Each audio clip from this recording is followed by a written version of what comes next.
حضرت علقمہ رضی اللہ تعالیٰ عنہ یہ حضور کے صحابی ہیں. کیا نام ہے حضرت علقمہ؟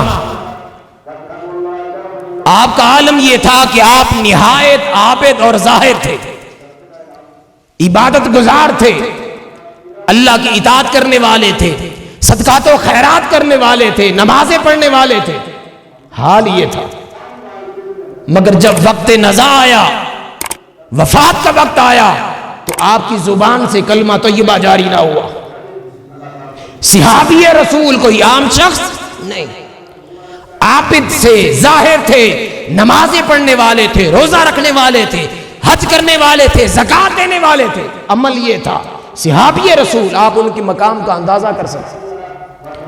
مگر جب وقت نزا آیا، وفات کا وقت آیا، لوگوں نے کلمے کی تلقین کی مگر ان کی زبان سے کلمہ جاری نہ ہوا. ان کی زوجہ رسول انبیاء صلی اللہ علیہ وسلم کی طرف پیغام بھیجتی ہیں کہ یا رسول اللہ، علقمہ کا آخری وقت ہے، ہم کلمہ کی تلقین کر رہے ہیں مگر ان کی زبان سے کلمہ جاری نہیں ہو رہا. تو تاجدار انبیاء صلی اللہ علیہ وسلم اپنے 3 صحابہ کرام کو علقمہ کے پاس بھیجتے ہیں. حضرت عمار، حضرت بلال اور حضرت صہیب کو حضرت علقمہ کے پاس بھیجتے ہیں. وہ تینوں صحابہ کرام علقمہ کے پاس جا کر ان کو تلقین کرتے ہیں، اے علقمہ پڑھو لا الہ الا اللہ محمد الرسول اللہ. مگر ان کی تلقین کے باوجود حضرت علقمہ کی زبان سے کلمہ جاری نہ ہوا. جب تاجدار انبیاء صلی اللہ علیہ وسلم کو اس ماجرے کا علم ہوا، آپ نے پوچھا کیا ان کی ماں زندہ ہے؟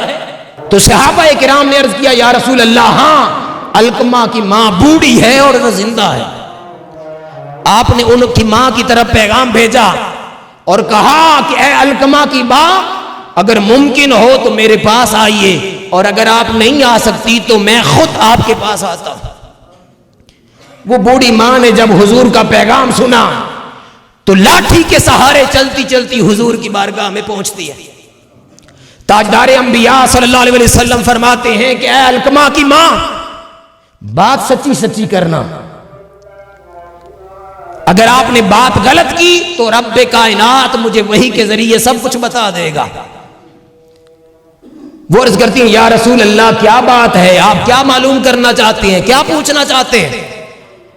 اس پر حضور نبی اکرم صلی اللہ علیہ وسلم نے ارشاد فرمایا کہ اے علقمہ کی ماں، بتا تیرے بیٹے علقمہ کا عمل کیسا رہا.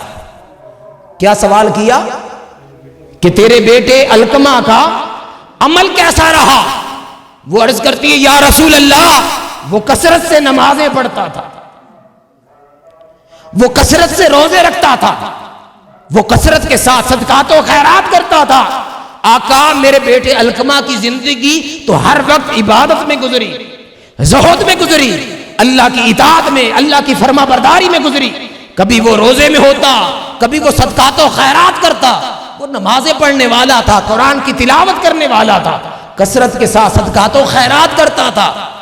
آپ فرماتے ہیں کہ اے علقمہ کی ماں، میں یہ نہیں پوچھ رہا کہ اس نے نمازیں کتنی پڑھی، اس نے روزے کتنے رکھے، اس نے زکات کتنی دی، وہ غریبوں، محتاجوں، بیواؤں، بے سہارا کے ساتھ اس کا عمل کیسا تھا، میں یہ نہیں پوچھ رہا. بلکہ میرا سوال یہ ہے کہ تیرے بیٹے علقمہ کا کیسا تھا، اس کا برتاؤ تیرے ساتھ کیسا تھا، وہ تیرے ساتھ حسن سلوک کرتا تھا یا نہیں، یا تیرا دل دکھاتا تھا، تجھے اذیت دیتا تھا، تجھے تکلیف دیتا تھا.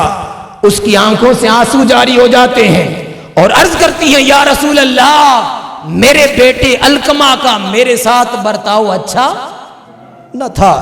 یا رسول اللہ، وہ اپنی بیوی کو مجھ پر ترجیح دیتا تھا اور مجھے اذیت اور تکلیف دیتا تھا. آپ فرماتی اچھا یہ معاملہ تھا، یہی وجہ ہے کہ آج اس کی زبان پر کلمہ جاری نہیں ہو رہا. آپ حضرت بلال کو حکم دیتے ہیں کہ بلال جاؤ ذرا لکڑیاں اکٹھی کر لاؤ. حضرت بلال جب لکڑیاں اکٹھی کرنے گئے، وہ بوڑھی خاتون، وہ ماں رسول انبیاء سے عرض کرتی ہے یا رسول اللہ، آپ حضرت بلال کو لکڑیاں اکٹھی کرنے کا کیوں حکم دے رہے ہیں؟ اس پر آپ صلی اللہ علیہ وسلم نے فرمایا کہ اے بوڑھی خاتون، چونکہ اس دنیا کے بعد جو جہنم کا عذاب ہے وہ اس سے بھی برا ہے، اس کی آگ اس سے بھی بری ہے، اور یہ شخص چونکہ تیرا گستاخ ہے، اس وجہ سے اس کی زبان سے کلمہ جاری نہیں ہو رہا اور اس کا ٹھکانہ جہنم ہوگا۔ میں اس لیے لکڑیاں منگوا رہا ہوں تاکہ اس کے اندر آگ لگائی جائے اور اس کو علقمہ کو اس کے اندر جلا دیا جائے۔ ماں تو پھر ماں ہوتی ہے، ماں کی مامتا تڑپ اٹھی اور کہنے لگی یا رسول اللہ، آپ کو گواہ بنا کر، رب کائنات کو گواہ بنا کر اور تمام مسلمانوں اور فرشتوں کو گواہ بنا کر میں یہ اعلان کرتی ہوں کہ میں نے علقمہ کو معاف کر دیا۔ صحابہ کرام ان کے گھر جاتے ہیں اور ادھر سے خوشخبری آتی ہے کہ علقمہ کی زبان پر کلمہ طیبہ لا الہ الا اللہ محمد الرسول اللہ جاری ہو گیا۔